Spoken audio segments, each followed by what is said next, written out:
Today I would like to spend a little time with the tending card. Tending is how we build trust with ourselves. Um, I think that tending can be seen as small, repetitive acts of care.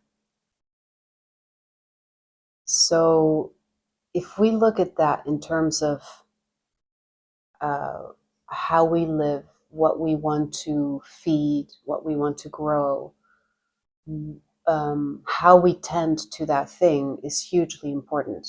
So if we um, keep showing up for the same thing and we keep signaling to ourselves, the project we're working on, the relationship that we're in, um, we keep showing up repeatedly all the time, then we are saying to that thing, I care, I'm here, I'm present, I'm not going to go anywhere, because we keep doing it. It's not about not messing up. It's not about not falling off the the wagon, so to speak. It's in my own daily example.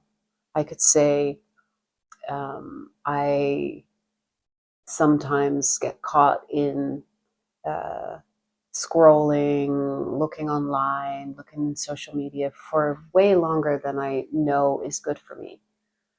And I feel that I might be actually numbing myself in place of growing that in myself that I know is alive. Um, so when that happens, tending is needed, and tending meaning in that instance just okay. I'm noticing. I'm not doing the thing that I would like to be doing, that I know is good for me, that gives me life. So it's noticing and coming back again to it and saying, okay, all right, it's okay. I'll just come back. It's okay. I'll just come back.